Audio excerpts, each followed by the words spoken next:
En esta cápsula vamos a tratar el tema de estimación ágil, principalmente, cómo estimar los tiempos para poder hacer una planificación ágil en un desarrollo de un producto de software. En esta cápsula vamos a ver diferentes estrategias a la hora de estimar en agilidad. Existen diferentes tipos de estimación ágil. Tienen que recordar que estos tipos de estimación se realizan sobre sprint. ¿Ya? Yo hago un sprint, hago la planificación de esto, la ejecución, el testeo y la muestra. Esa es la forma.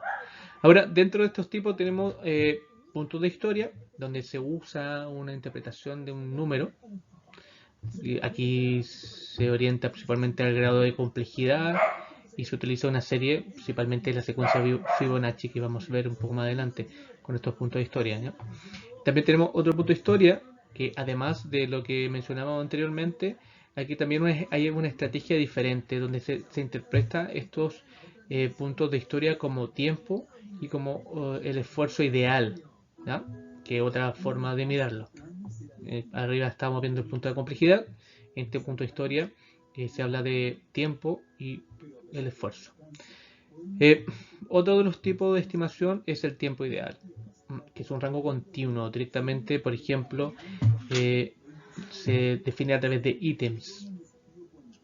¿Cuántos ítems yo puedo realizar en una jornada?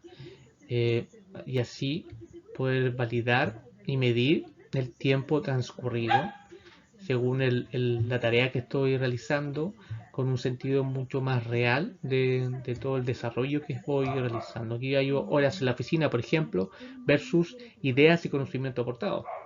Ojo que aquí se puede hablar de tiempo y no esfuerzo. Es similar un poco a la variante de punto de historia, pero sin usar la escala de Fibonacci. Aquí literalmente hablamos de los tiempos ideales. Bien, la cuarta está relacionada principalmente con el número de ítems que creemos que serían capaces de hacer en el sprint. Y el 5, no estimar en base a una ordenación por valor. Igualmente debe existir, como el anterior, ir tirando por orden, nada más, prioridades, priorizando, sin estimar, simplemente trabajando directamente.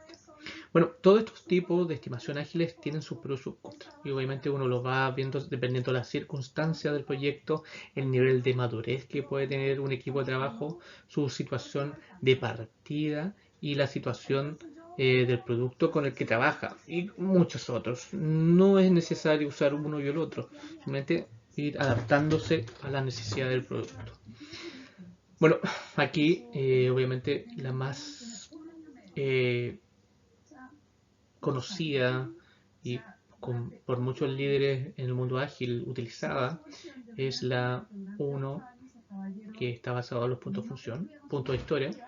Estos puntos de historia principalmente está orientada a todo lo que está relacionado con la complejidad. Esa es la primera mirada. Y la segunda mirada está relacionada principalmente a dos variantes. Uno habla del tiempo y la otra habla del esfuerzo, que son cosas diferentes, y quién usa uno y quién usa la otra, ¿ya? Entonces uno va definiendo dentro de esas dos variaciones, que puede ser el tiempo o el esfuerzo principalmente. La opción 3 son un poco maduro, puede ser peligrosa, ya que uno puede caer en ese lado oscuro de las metodologías tradicionales o las estimaciones poco rígidas. Y te lleva a problemas de estimación, compromiso, el management, no muy claro, la gestión, etc. Bueno, si no se entiende muy bien este tema de ítems, preferible no realizarla mucho. La opción 5, que no estimate, tiene mucha interpretación actualmente, es como la última que se han trabajado en el tema de estimate. En el siguiente gráfico, que es un gráfico de seguimiento de Kanban, podemos ver un poco de esto, cómo se relaciona, que simplemente es un trabajo que se tiran tareas en orden con ciertas prioridades y no se van estimando, solamente se van realizando directamente. Y por último podemos comentar la opción 4, que son los números de ítems, que está en base al cuadro ágil de XP. Muchas veces a mí me parece, como mucho agilista, que es la más recomendable, pero requiere de tener ítems a estimar lo más pequeños posible y todos de un tamaño muy similar, lo cual no todos los equipos pueden hacerlo. Ellos están mucho en el mundo de XP más que en el mundo de Scrum. O sea, muchas veces es difícil definir estos elementos con estos mismos tamaños, porque el número 4 habla de elementos similares para hacer en un sprint. Casi todos tienen un mismo tiempo de ejecución.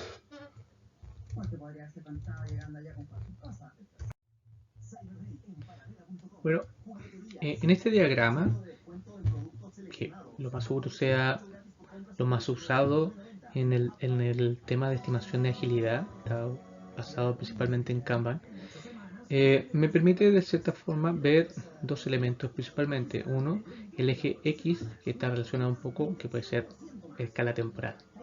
El X me indica un poco el tiempo en días o semanas, como uno quiera visualizarlo. Y este gráfico también en el eje Y me indica el valor del ítems que hay en cada columna de tablero Kanban por periodo de tiempo. Luego se busca ver la acumulación del trabajo y en función de los tiempos establecidos en el tablero aparece toda la reseña del to do, del done, del doing, que puede ser un poco perfecto en lo que se va realizando, lo que tengo pendiente, lo que se está haciendo y lo que está ya terminado. Y ahí aparece una métrica muy interesante que está relacionada con el lead y los cycles, que son en los ciclos como tal. ¿Ya? Entonces, principalmente fundamentada en el modelo Kanban, con el cuadro ágil Kanban, donde el lead time cuenta desde que se hace una petición hasta que se entrega, básicamente desde que algo está en to do hasta que llega al done, ¿ya? Entonces ese ciclo de trabajo. Y está por otro lado el cycle time, que mide desde que empezamos el trabajo con una tarea, comienza hasta que termina, básicamente es doing done, ¿ya? Entonces ahí tenemos dos tipos de métrica que son muy interesantes al momento de usar un tablero Kanban, como que me permite de cierta manera tener esas miradas del trabajo. Y ahí se puede ver de esta manera el gráfico, donde tenemos una escala en día, y podemos medir tanto el cycle como el lead, que está viendo cómo se comportan estas dos métricas, del to do al doing y del doing al done. ¿Ya? Y ahí tenemos de alguna manera esa distribución.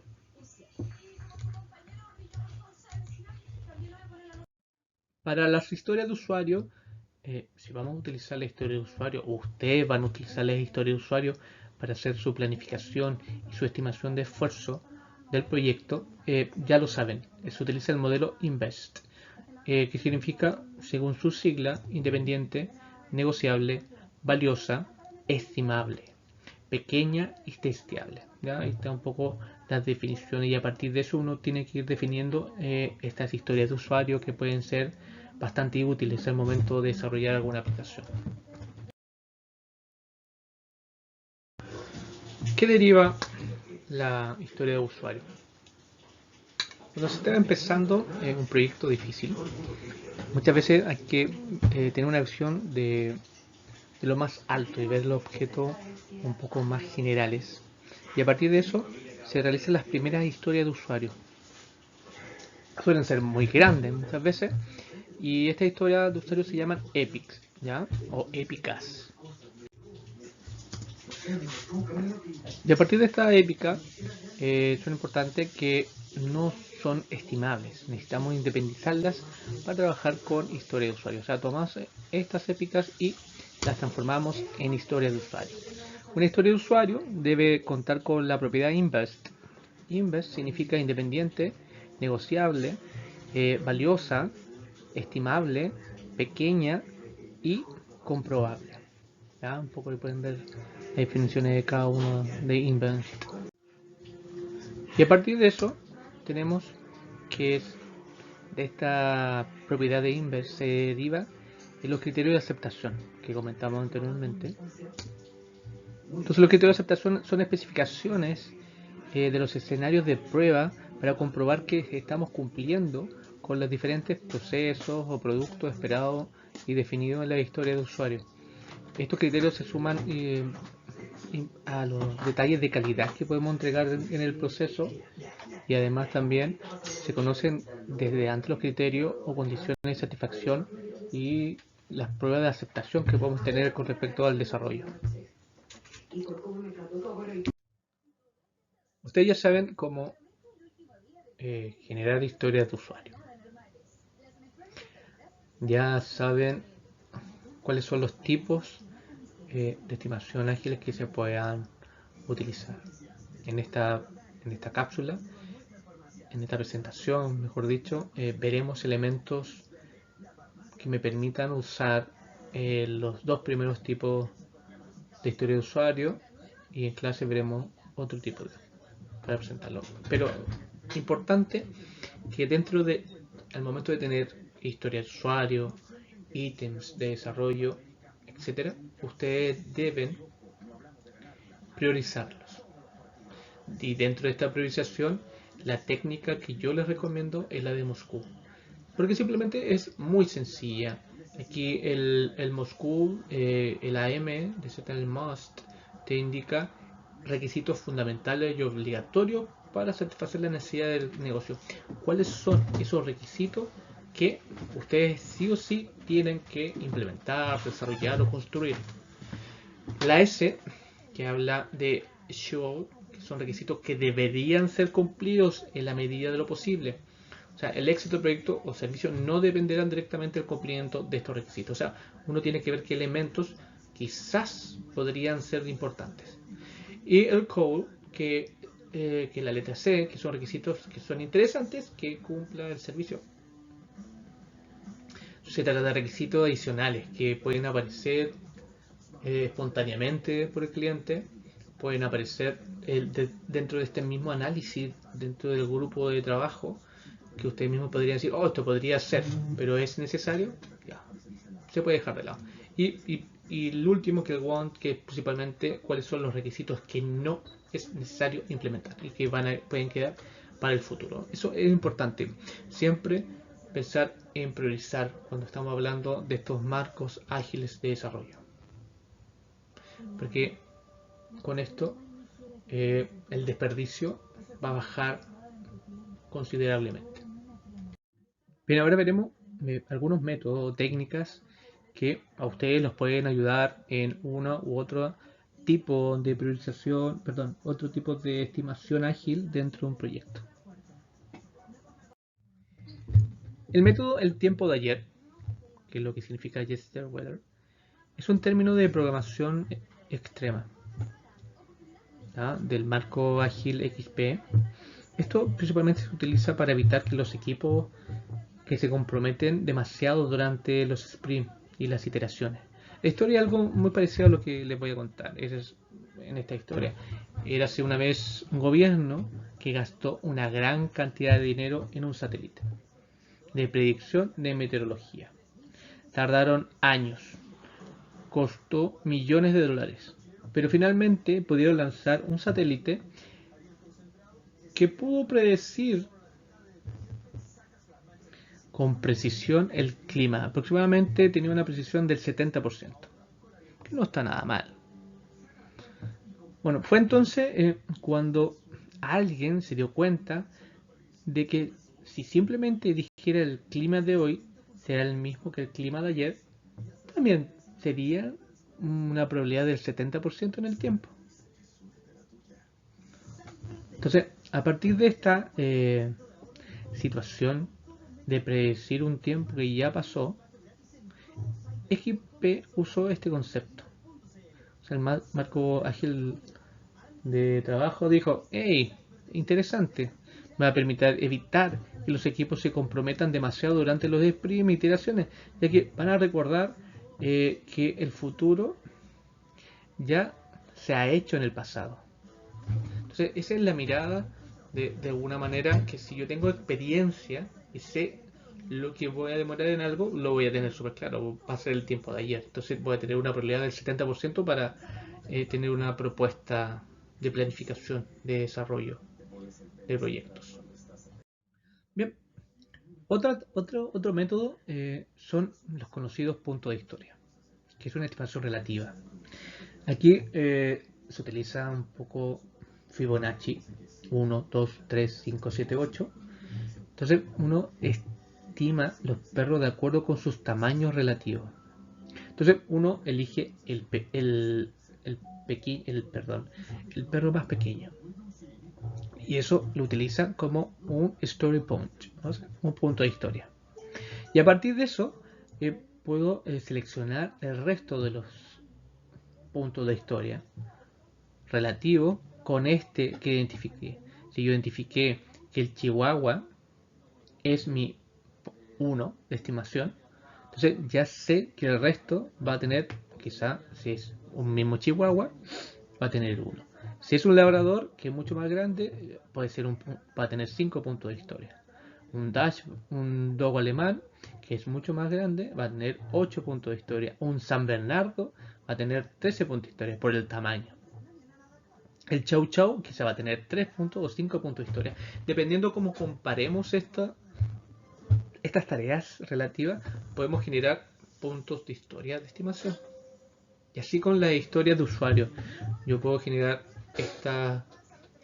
muchas veces no con las epics, sino ya cuando tenemos una epic, la pasamos ahí punto de historia de usuario, y esas historias de usuario se desglosan en diferentes actividades y diferentes tareas. Y esas tareas yo las puedo generar o asemejar a esta estimación relativa con los story points, ¿ya? Puntos de historia. Y a esas tareitas puedo asignarle valores de 1, 2, 3, 5, 8, 13, 20 o 21, que es el tamaño mayor. Esa es otra forma de estimar por punto de historia. Y a partir de eso hay otra técnica que se llama Planning Poker. Esta estimación, como dicen ahí, se utiliza también los números de Fibonacci, 1, 2, 3, 5, 8, 13, 21, preguntas y coffee break. ¿no? Principalmente se utilizan en paneles. Como ven, uno va viendo, comparando con otros patrones de trabajo, elementos de trabajo más importantes para esta estimación. Comparaciones de lo que ya se ha hecho o no, o comparaciones de lo que ya se tiene, principalmente. Bueno, veamos las características de este Planning Poker, que puede ser interesante dependiendo cómo se maneje. La idea no es tomarlo tan literal y verlo muchas veces, porque hay Planning Poker que ponen actividades relacionadas con el infinito, que no se puede predecir, y eso ya nos estamos yendo a como el lado oscuro de la fuerza, y estamos pasando a este tradicionalismo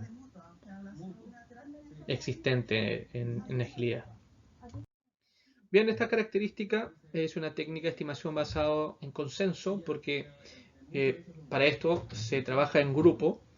Cada grupo tiene sus cartas y cada uno dice, yo creo que esto tiene un valor de 1, 3, y van haciendo cuál es el consenso mayor para la estimación de trabajos y tareas.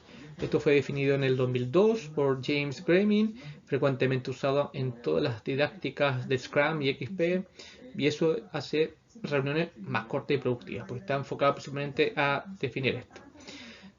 Y esto es como bastante objetivo porque es un consenso y se evita la influencia de otras personas. Solamente participan los que están trabajando.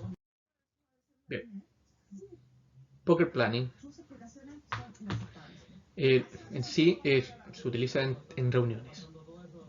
Siempre dentro de esta técnica es necesario un moderador que un poco lleve el proceso en sí. Se expone el proyecto con las diferentes características, requisitos que tiene él, historia de usuario, como quieran definirlo. Se termina la actividad para ejecutar el proyecto. Para cada actividad se analiza una estimación empírica ¿ya? Porque yo sé que esto se va a demorar tanto, se ejecuten los resultados para converger a un valor y el valor de cada tarea se realiza en el plan de proyecto. Un poco en esa empírica yo digo vale 2, 1, 5, 8, 13 o 20. Y así voy estimando los tiempos. Me demoro un día, 3 días, etc.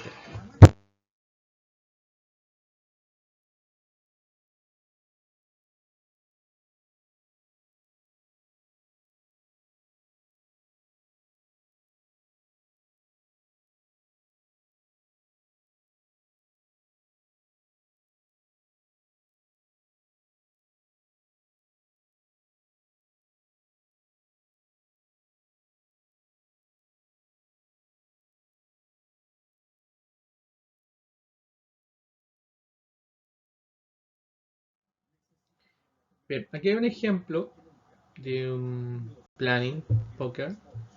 La verdad que las cruces es para indicar que esos elementos son muy poco clarificadores para hacer una propuesta de un desarrollo. 0 días, mediodía, ¿ya? La idea es cerrarlo simplemente en días, en completo. 1, 2, 3, 5, 8, 13 o 20 días, ¿ya? Que casi son 4 semanas. Si estamos 20 días implica que son 4 semanas de trabajo. Eso está dentro de un sprint. Ya 40, 100 días ya pasan a ser enfoques más tradicionales y son un poco riesgosos para la planificación.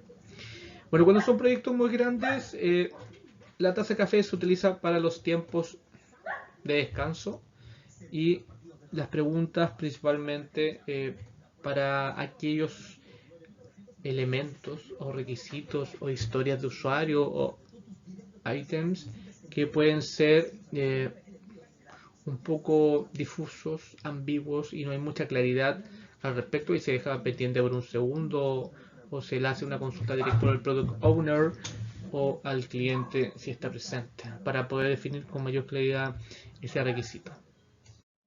Bien, dentro de la agilidad, ¿por qué estimamos?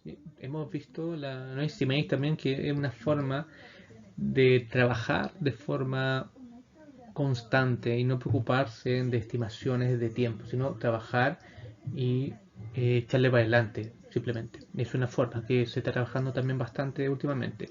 Pero muchas veces en las empresas más tradicionales es necesario un plan de trabajo e indicar cuánto me voy a demorar.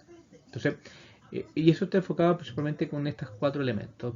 Uno es el ritmo sostenible, que habla principalmente de la velocidad que puede tener un proyecto.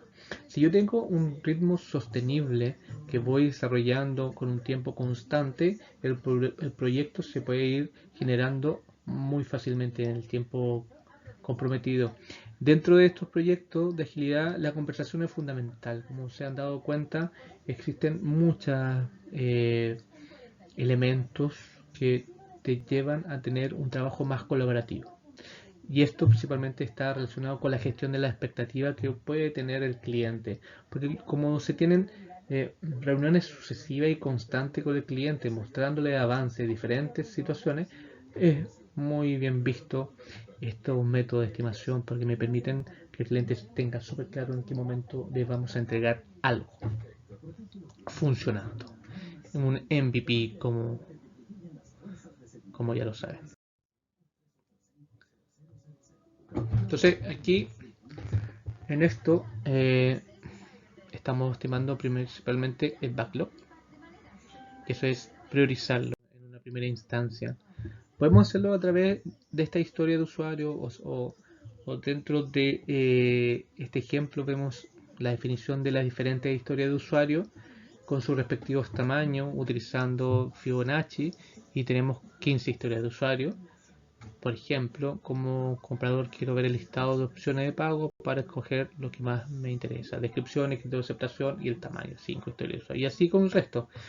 Uno lo puede hacer de esta manera. O listamos simplemente las tareas o ítems que se tiene que realizar y también hacemos la estimación correspondiente en esa tabla. Bueno, a partir de lo anterior voy generando una nueva tabla en base a las historias de usuario donde se definen diferentes sprints, en este caso de las 15 historias de usuarios que teníamos en la presentación anterior se generaron 10 sprints con un total de 70 puntos de historia.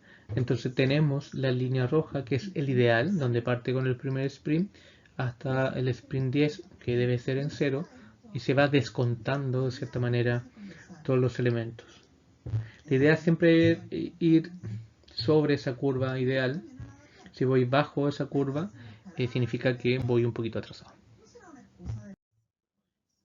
Bueno, algo sumamente importante son los seguimientos del proyecto, y aquí Kanban o el cuadro de mando integral es fabuloso.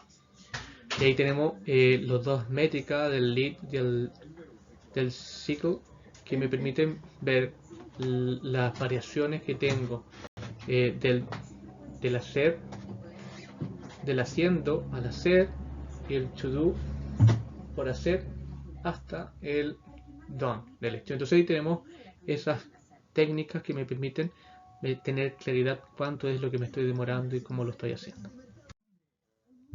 Bueno, ahí ya uno puede generar diferentes gráficos del valor entregado, de horas pendientes de iteración, los desperfectos, de entrega objetivo. Uno va viendo un poco los gráficos necesarios con toda la información y datos existentes.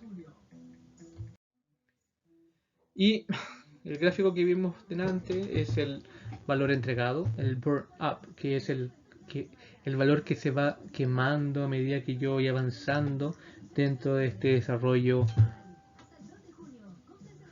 En la gráfica superior podemos ver los puntos de historia definidos y por iteraciones. Se supone que puedo tener 7 iteraciones, tiene 120 puntos, 80, 90, 120 puntos de historia, y vamos viendo cómo va generándose esa situación. Ya, pero el más sencillo es el que está acá abajo, que habla un poco de los sprints con los puntos de historia definidos a través de Fibonacci. ¿Ya? El burn up, el quemado. Bueno, dentro de estas curvas del burn down, ¿ya? Que me permite un poco ir cómo vamos adelantados, cómo vamos atrasados, o si estamos muy atrasados según la imagen que muestra. Entonces ahí se logra completar una cierta función quizá antes del tiempo, 30 sobre la diferencia de tiempo. Entonces el rojo es esfuerzo pendiente, el azul es el ideal. Entonces uno va manejándose por esos mismos elementos. Bien, entonces un tema fundamental que se habla bastante es el tema de la velocidad. Y la velocidad está relacionado con el espacio y tiempo. Y dentro de lo que se habla en agilidad, lo más importante es el ritmo sostenido o sostenible del desarrollo de un producto, ser constante, es lo único. No significa agilidad, no significa hacer todo rápido, todo de una vez, todo extremo, no. Es hacer las cosas en un tiempo y constante dentro de un producto. Y eso me permite tener mucho más claro en qué momento yo voy a terminar el proyecto. Cómo voy quemando cada ítem, cómo voy quemando o gastando estas historias de usuario en los tiempos que se planificaron. Dentro de ¿qué elementos afectan a la estimación en este tema de agilidad? Uno, cambio de contexto, siempre, multitareas también, elementos que sobresalen dentro de lo que nosotros habíamos planificado con el cliente. Hay que tener mucho cuidado con esos elementos que nos pueden llevar a otras situaciones que no queremos. Tenemos las interrupciones de cualquier tipo, externas o internas, cambio de jefe, cambio de equipo, situaciones políticas del exterior, etcétera. Hay que tener con mucha claridad el contexto del proyecto en sí. ¿Cuáles son los criterios de aceptación? ¿Ya? Si no son claros, siempre nos van a tener problemas para definir estos conceptos en sí. El desconocimiento de tecnología, no tener tecnología porque todo el mundo lo está usando sin tener un conocimiento claro de aquellas, y el no cuidar el backlog es muy muy importante, porque si no les damos tiempo a estos ítems o estas historias de usuarios que están dentro de este backlog y que están a punto de salir al ciclo del product backlog a trabajar, cómo lo tenemos ordenado, etcétera. Hay muchos elementos que te pueden perjudicar en esta estimación. La prioridad en estos proyectos es fundamental. Bien, esto de estimación ágil. En clase veremos algún ejercicio con este tema. Nos vemos.